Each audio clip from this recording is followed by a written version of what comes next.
Welcome to the Voice of Supply Chain, brought to you by ISM New Jersey. I'm your host, Katherine McCleery, and we are here to tell the stories, the personal stories of people in supply chain that are doing extraordinary things.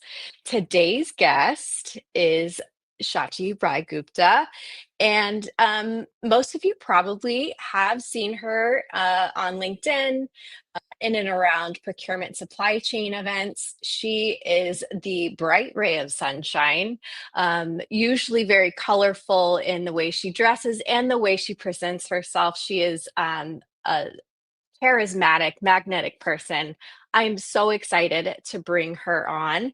And by the way, she is the VP of Strategy at ORO. You may have heard of ORO before if you're in procurement or in and around procurement tech. And so help me give her a warm welcome. Thanks for coming on the show. Thank you, Catherine. That was a very, how do I say, one of the most wonderful introductions that I've ever had. So I really appreciate that. Thank you so much. You're welcome. And it's all true. You are a ray of sunshine. Whenever I speak to you, whenever I see you, I'm sure people recognize a Shachi post because there's always inspiration, always encouragement. And so I hope we can bring a lot of that to the show today. And a quick reminder for everybody as they're joining, and I love to see it. Hi, Tori, and hello, Kathy, of course.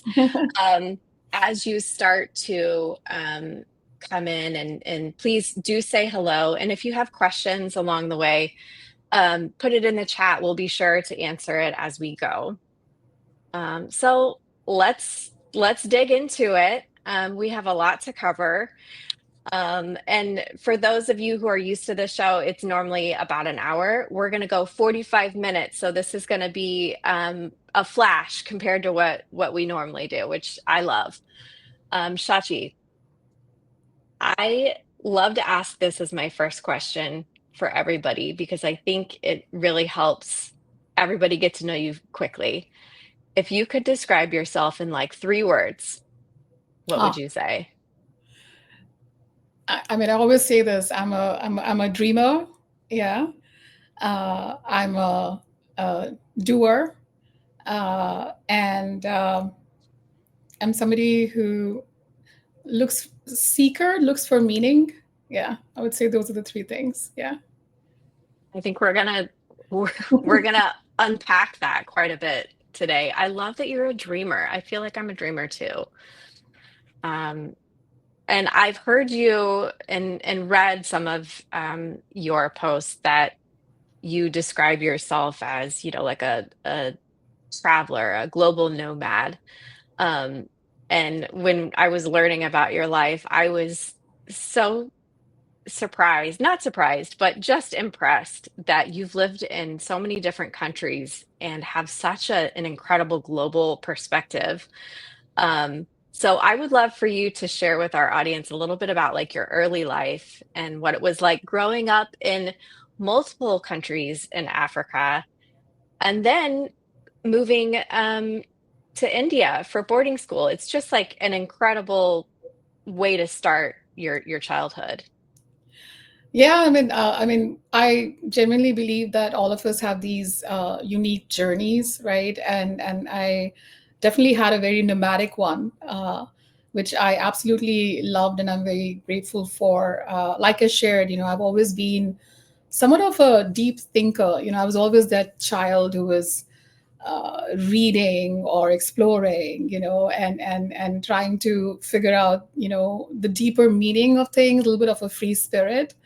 And I was fortunate enough to, I think, have a very interesting set of parents. They're very conventional yet unconventional. So I feel like it really started off with my dad, who and my mom.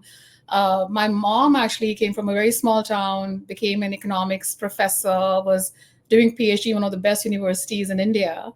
And my dad was, like a math and a physics guy, and he was sort of like a gold medalist in India in management accounting. And of all the places that he decided to begin his career, he first went to Goa.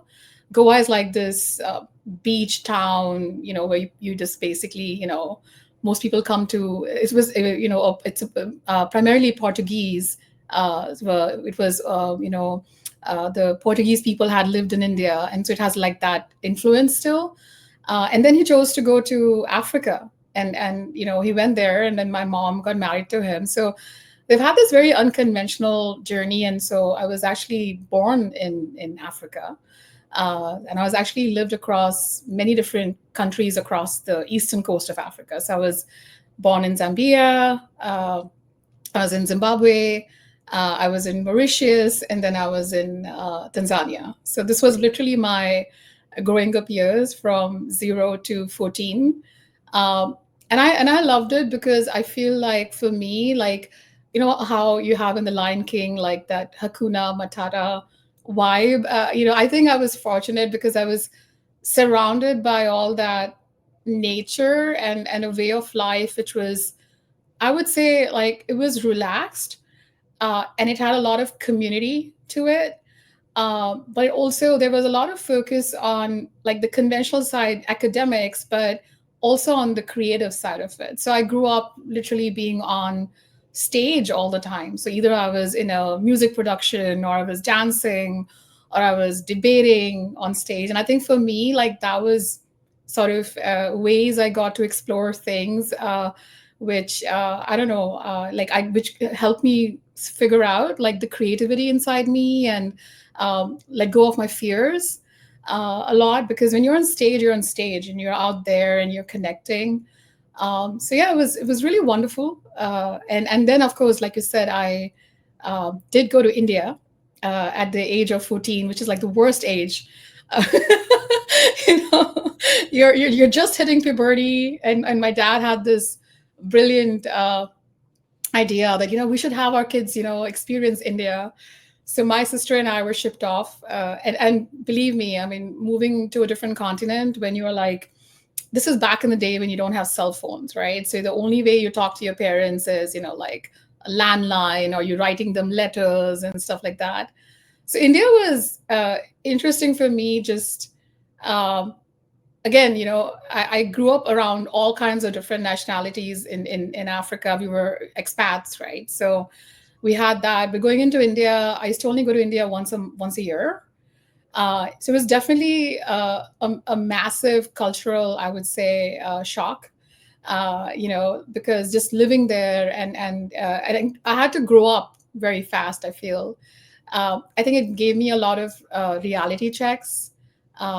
I also met a lot of different people, understanding, what they're saying, what their intent is. Those things happened.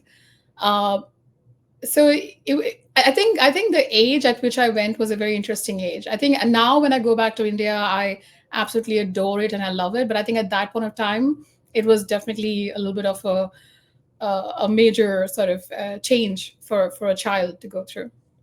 I can't imagine, as I'm like, we're setting the scene. You lived in several places in Africa, and the audience doesn't know this yet. I mentioned it in my LinkedIn post, but your views were volcanoes, and the ocean and passion fruit trees, and just the most gorgeous setting, and freedom of being creative, and having a really enriched life. And I can imagine how hard it would be to go from that to so much structure Yes. of boarding school rules, and maybe not as much freedom to express yourself the way that you were used to, and to do that at the age that you did. I would say this may have been one of the first major transformations for you of your life, where you had to figure it out, right? Yeah, yeah, but, and it's funny. This has been the common thread in my life, from two aspects, right? Like, by when I say I'm a dreamer, I feel I've always been somewhat of a idealist, somewhat of an optimist. And I grew up reading, like I said, like I was in the middle of nature, and it was so opulent, right? And you had the freedom, and you had the protection, the cocoon, if you may. And when you then you have that sort of like hard dose of reality and structure, like you say. I I've always had this spirit that's very strong, that always is, has that buoyancy. So I call myself like a stubborn optimist. I'm a stubborn dreamer. I'm like, in spite of, despite of, I get back to that state of being, because I would rather believe, I would rather trust in all that's possible and the goodness, than not. And I think that's what, and when you said something when you introduced me, that whole inspiration thing is very important to me. I think what happens is that inspire when you inspire, when you inspired yourself, it's only then you can inspire others. So it's really finding that wonder, that joy, and that, the possibility. And I think that's been my ethos throughout. So yeah, I think it definitely, that sense of evolving and buoyancy comes from those experiences that I've had.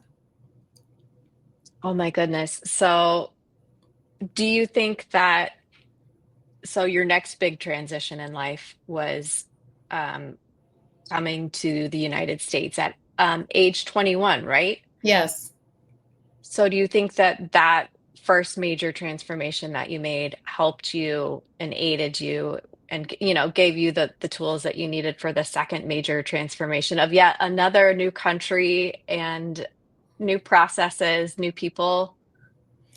I think it did, right? But I also think that it was a different experience because I absolutely enjoyed it, right? So it was this sense of adventure and independence, if you may. And I think the thing which I came for my studies, right? So Yeah. when I was in India, and you will find this interesting. I was, like I said, I was always into so I was into philosophy. I was learning psychology. I was a biochem student, and somewhere along the way, I qualified for one of the best English literature colleges in India, and I left it after 2 months of joining my undergrad in India, because I was like, this is taking away the joy of reading something. Like, why do I have to sit and critique Tennyson or Yeats? I want to just have the joy of reading something and writing something.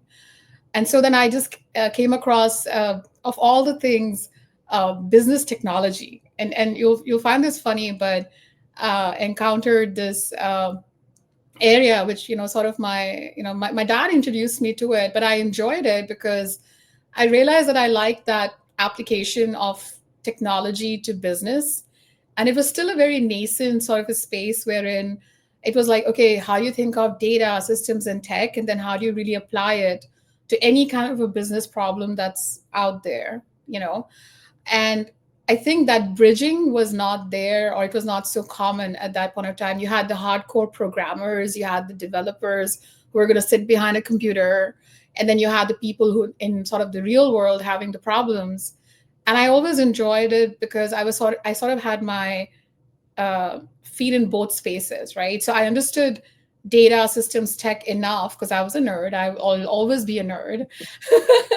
I enjoyed it, but I didn't. I loved the people aspect and the solving of complex problems where I would be able to go out there.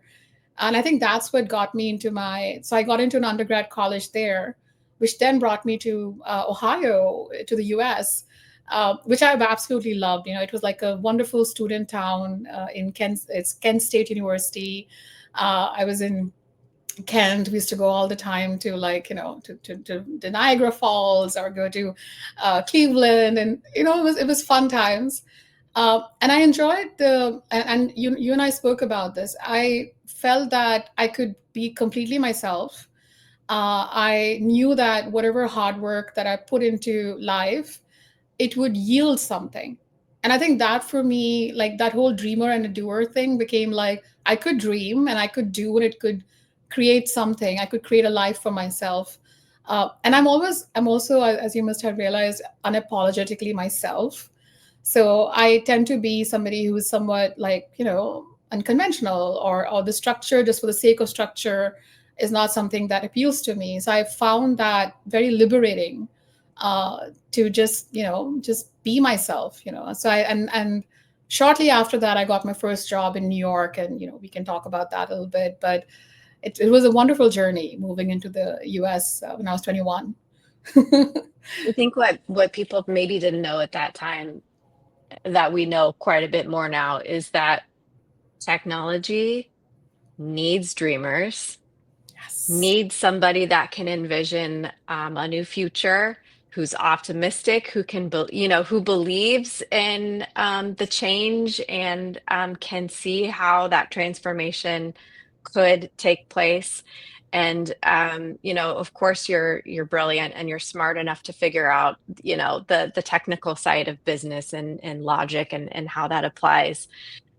It's a beautiful dichotomy of creative and logical that technology must have. And you're right, it's not just engineers anymore. It's people that are dreaming, and I love that. So um, we're in this theme of transformation, and I think yes, we can talk about your job in New York, and this may um, correspond.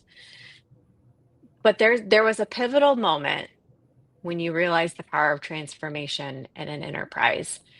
And so I would love to hear more about that because that is something that we haven't talked about. Um, so if that ties into New York, great. If not, we can always come back to that. Yeah. But would No, love for you to, yeah, take it yeah, from it, here. it does actually, because in terms of the first job that I got, I was, again, I always feel immense gratitude because I think it was the perfect learning ground for me.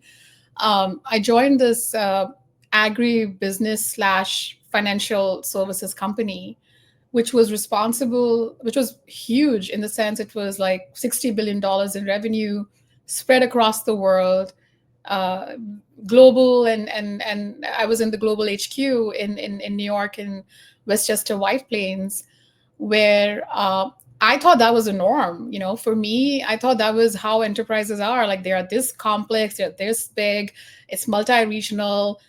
Every operating company which was in a region was its own fiefdom.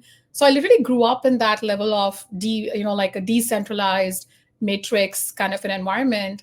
So I think that's been my learning ground. And I've been working since, for the past now 18, 19 years. And that's how I started. But I'll tell you where I got to the transformation aspect of it, right? So what you mentioned about, that dichotomy, or that being, creative yet being logical. So I always have had these three, what I call my three C's, right? So I've always, I guess, been somebody who's been sort of curious. So I've always asked why, right? Like, I want to understand deeply what's really happening in any situation I'm put into, right? Or any environment. And I got exposed to very complex, like, I would say, commodity derivatives. I got exposed to everything that we were doing, from getting purchasing different kinds of crop from farmers, and then processing it and selling it. And I was always somebody who was creative in terms of thinking, why not? Right. So I'd be like, okay, I now understand the why.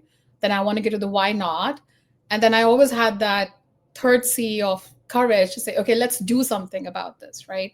So when I was in Bungie, which is the company I was in, I was doing pockets of, I would say, product innovation. And this is like back in the day, 2005, 6, 7, where and until date, most financial companies, they create on-prem product. So I was in that group creating product in-house, and we used to do real-time analytics. We used to do literally very sort of connected technology with user experience, etc., as early as then, right?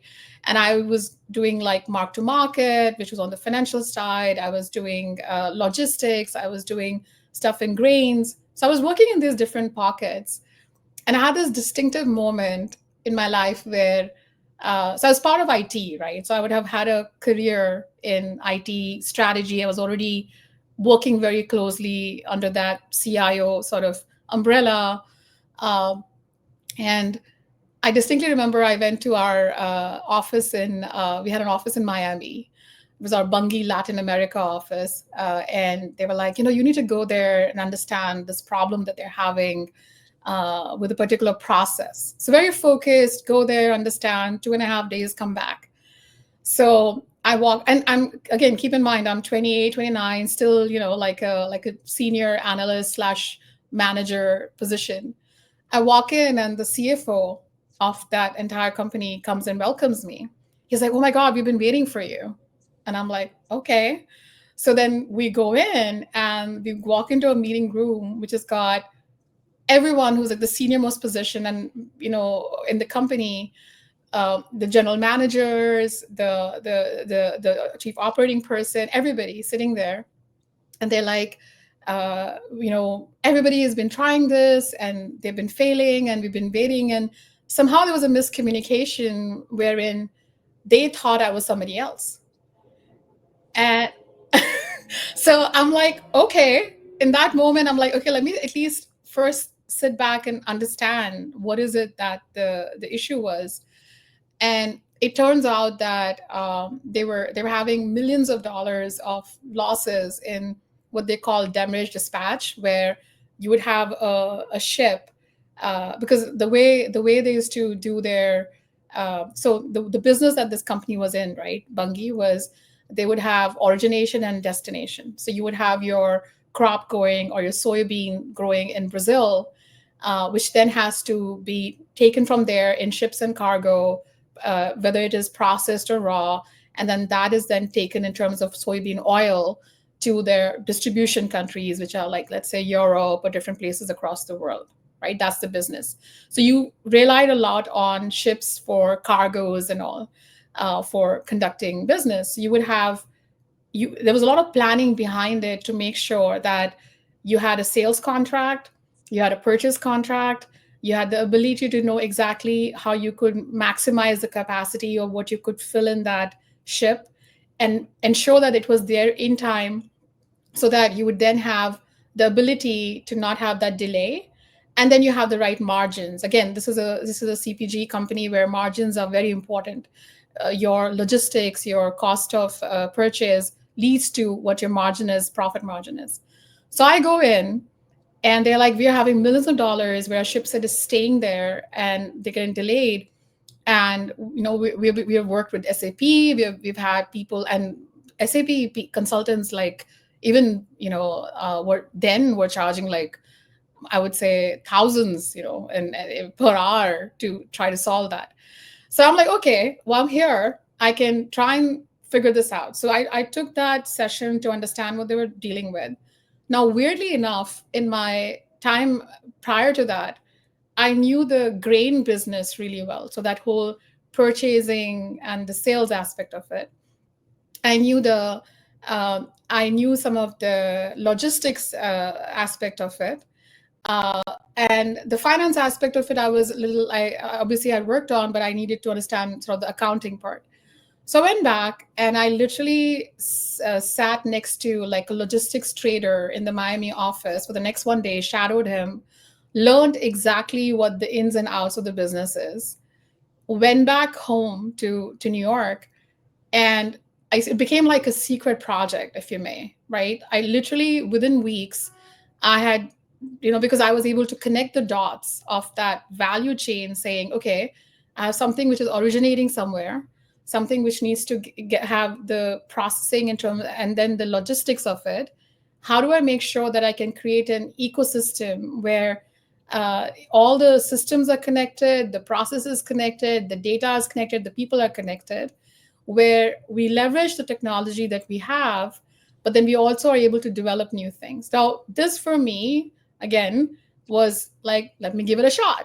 So I did it, I presented it, and you won't believe it. And I gave them different options: option A, option B, option C, and different time, effort, cost, and they went for it.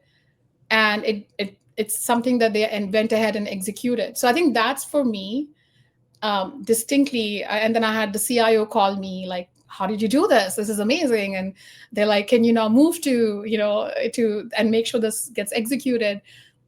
And I'll tell you, Catherine, why that was a pivotal moment for me was I feel like most of the time when we're in organizations, we tend to think in silos or things are disconnected. And I think for me, it was like a biggest aha that it just so happened that I had worked on these different problems at different points of time.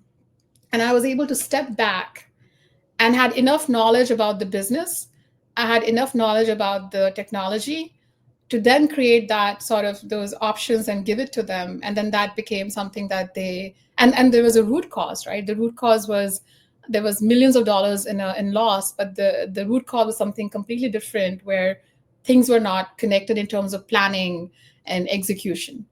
So that was it. I mean, that's how I got hooked into that strategy and transformation as a pathway, where I always want to do broad things and I always want to go deep. That's been the genesis of how my career in that space started.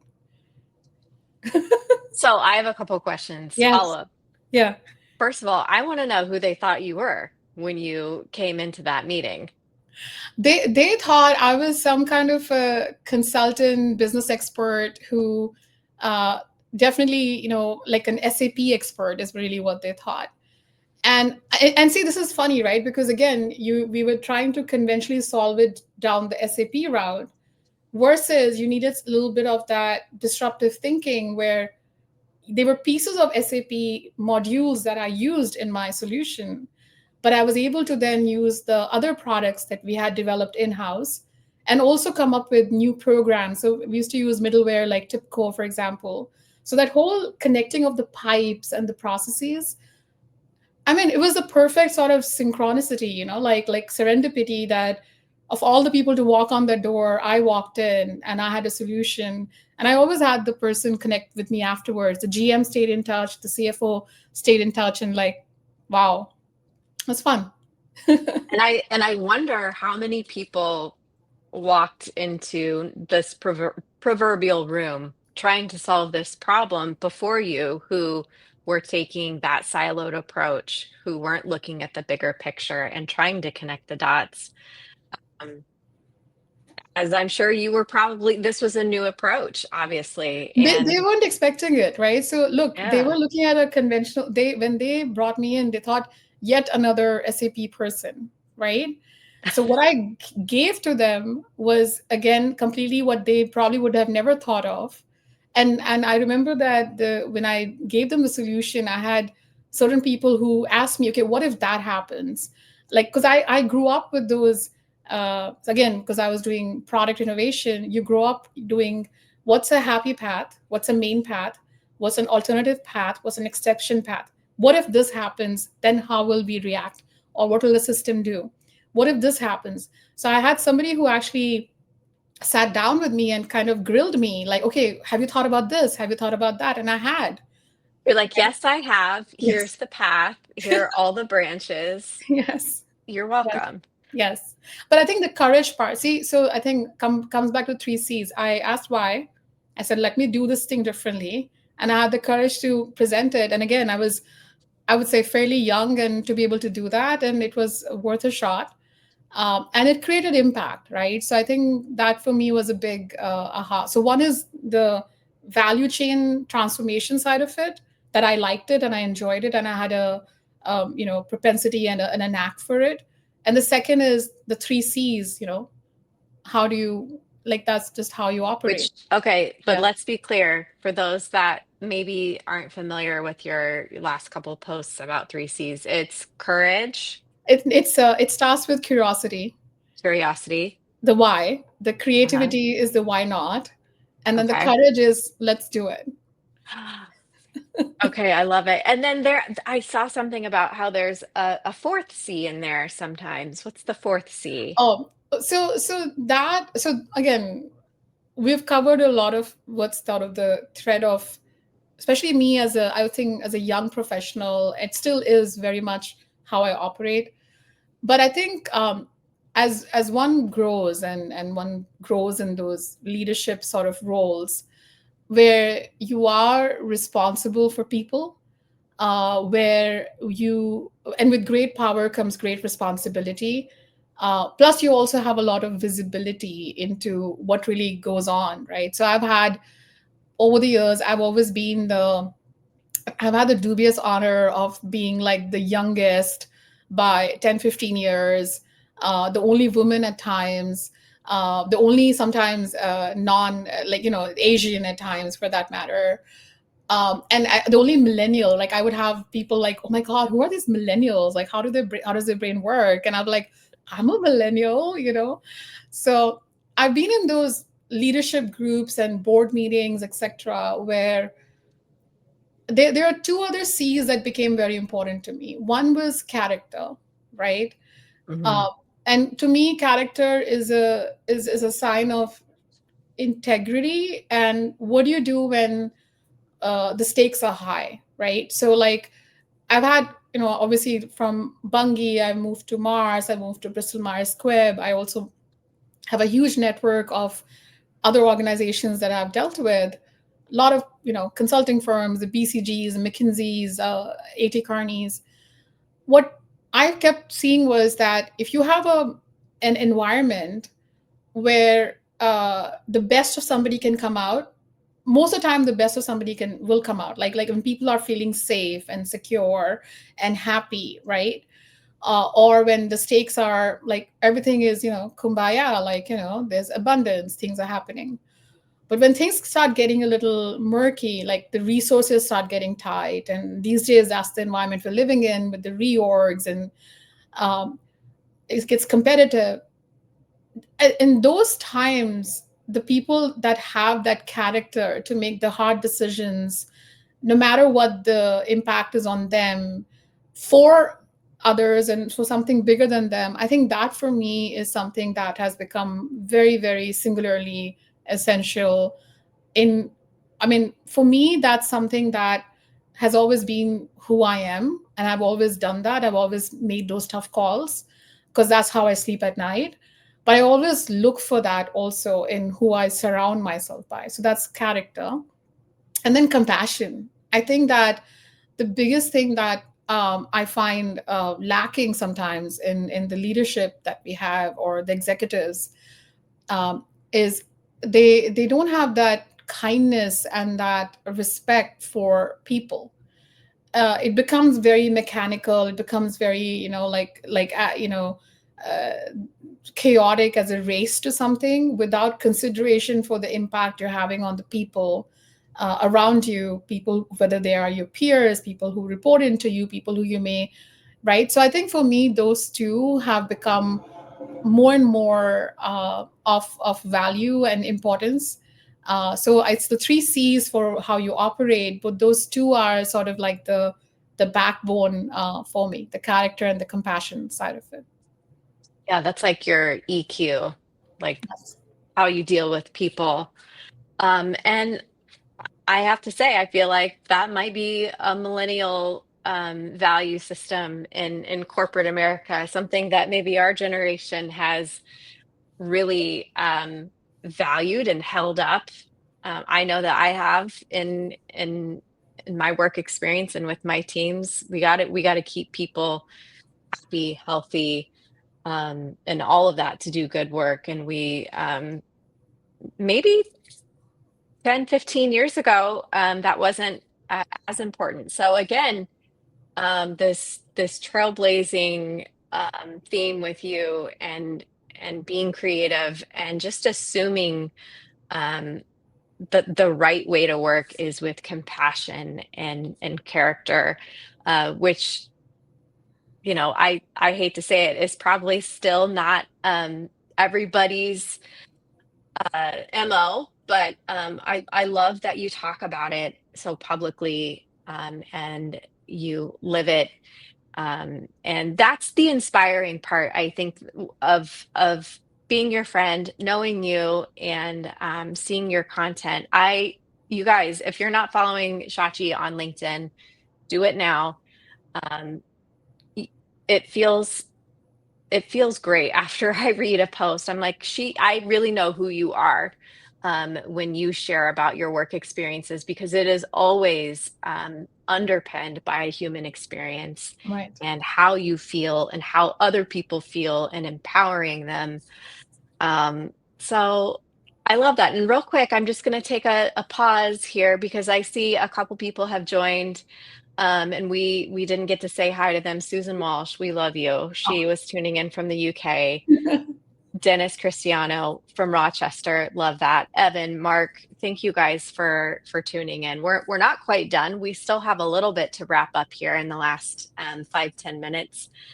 Um, I want to just real quick shift to what's going on right now, current initiatives, anything that you're working on, whether it's for Oro or outside of Oro, that is like really exciting you. Well, so I mean, right now I am very much into, I will always be into that innovation and disruption space. And I joined procurement. I had my own, how everybody gets into procurement. I have my own journey into procurement, which we some other day we can talk about. Because one thing I will definitely give a shout out is to a CPO at Bungie. His name is Imre Warga, one of the kindest humans, one of the most intelligent humans who kind of got me into procurement right around that time when I did the whole Miami thing. And he said, "We need you. We need somebody for you like you to come in and help us lead this whole transformation for procurement," which was like a startup in a big company. So I've always gravitated towards sort of companies looking at um, having a high appetite for change and disruption and really taking chances. And procurement, I moved towards primarily because it pulled at my heartstring because it was the underdog, right? It always had that limited sort of view about it, and it also had limited, I would say, resources always given to it. So it's always been like an uphill battle. I think more so the reason why I think we have this community that is so, I love the procurement community because I think we've all had those experiences where we've been on those trenches really working within organizations to make procurement valuable, evolve procurement to a value generation function, and at the same time ensuring that we have the resources. And to me, digital sort of I mean, I used to lead. I have led. I've been sort of like a CPO whisperer, like the right hand person for the CPOs now in many companies where I was leading their entire functional strategy in terms of what should be the value focus, what should be the strategic capabilities we go into, and then of course the digital aspect of it. And the digital was something that came to me easy, I guess, because it's like what I love, and I grew up with it. So for me right now, again, Oro is another decision I made, which is again, sort of, it's the Transformation. yeah, it's the unconventional person, the path. Because even when I was making that decision, they're like, "Are you?" I had friends who were like, "Are you sure you want to leave your They're like, cushy?" are you okay? Yes, because when you're in life sciences and you're already at an exact sort of a path, it's a good path. I could continue down that, become C-suite or whatever. But I wanted to do something where I had sort of access to unrestricted sort of tech innovation, which could create that maximum impact. And I knew where we were going with procurement. All of our budgets are decreasing. I was responsible for managing those budgets, right? So how do you do more with less? How do you keep evolving as a function? And I think digital technology and data, my friend Susan is here, is the answer to it.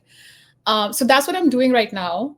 And again, it's a journey, right? It's a phase in my journey where I wanted to go from the person who was either building or buying tech to then move to the other side where people who are building and providing tech for procurement. And it's an interesting world. I mean, and Catherine, you have been in it, so you are probably more of a veteran about in that space than I am. So it's been 6 to 7 months in that space, and there are parts of it that I enjoy and I that inspire me. There are parts of them that I actually cringe at. So it's an interesting journey at the moment. Yeah. Yeah, now that you know the other side of Right. it, you're like, oh, wait a second. There's a lot of hustling. There's a Mm. lot of, I would say, claims, and I also found that character and compassion is interesting, right? So when you're in smaller companies, which are tech companies, a lot of the leadership is basically one person, two-person, and the whole company's culture is based on who these people are as humans. They could be the most brilliant people in the world, but for me, that if that character, compassion, the ability to being organized in how you conduct yourself, those elements come in, right? So I'm sort of observing that from in all the people that I interact with.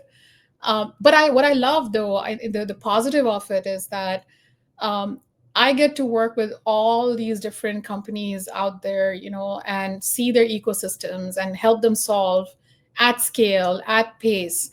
So for me, like that's something which I enjoy, and we get to use the latest tech, right? Which as procurement used to always be like a ceiling, like you couldn't do that, and now we are able to, thanks to all of these innovative companies out there. So I'm very grateful that people decided to do that, build procurement tech which is that advanced, right?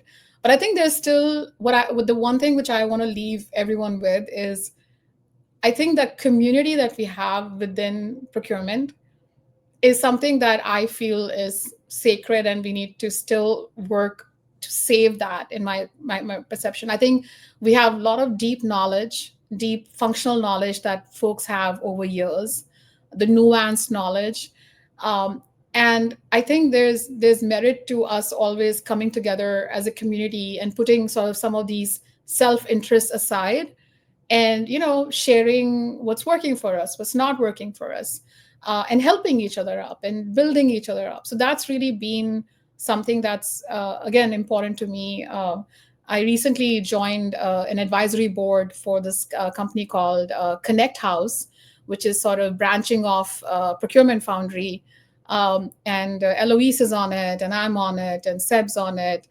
Maybe Sarah will be on it, I don't know. But the Yeah. point is, it's again about the community, and how we can keep on building people up and helping each other out, and getting the function to move forward. So that's really my focus at the moment. You are in your element, I can tell. And I'm excited to see how you bring your transformative skill set to, well, you're at Oro, but how you bring Oro with you, and and their clients, and being this global perspective type of consultant where you can look at all the bits and pieces and bring it together unconventionally, which I think is maybe your superpower. So I'm so thrilled for you, so excited to see what you do. And maybe the next time around we're talking about this, it'll be um 1 year, 2 year on the other side. And we're gonna get to look back at the transformation and the big things you've done. Um, so Oh, yeah, we're about at time. I love talking to you, and I wish we could. There's so much more I wanted to get into, but maybe some of the little stories that we didn't get to talk about today, I would love to see you write about those and share with us that way. yeah, I would. I mean, first of all, I mean, I must say this, like, you made this so easy, Catherine. I get a little self-conscious, like just talking about myself. My only hope is that everything that I shared, where, I wanted to be very vulnerable and be open about my experiences, because if there's any a spark or a nugget that helps somebody else, and or gives them hope, that there are people who think about taking care of each other and building each other up. I just wanted to make sure that that's there, right? So thank you again for this, and again, you're doing a great job at this. This is so much Oh, fun. thank you. Yeah. Thank you. And thank you everybody that showed up, who's going to watch the replay, however you want to engage with this. If you're going to be watching it on YouTube, by the way, look up ISM New Jersey's YouTube channel. All of our past episodes are there. As always, it's such a pleasure to be here and in this space with you, Shachi, and the rest of the audience for Voice of Supply Chain. I hope that the message today resonated and helps inspire everyone, maybe as they're moving through their own transformations. And yeah, we'll end it here, and I'll give everybody the heads up. Next month, we have David Johnson. He's Senior Director of Global Sourcing at News Corp. And I can't wait to see you all again here on the wonderful Voice of Supply Chain. Until then, have a great day and a great week. Thank you, Shachi, for coming. Thank you so much. Take care. Bye. Bye, everyone. Bye bye.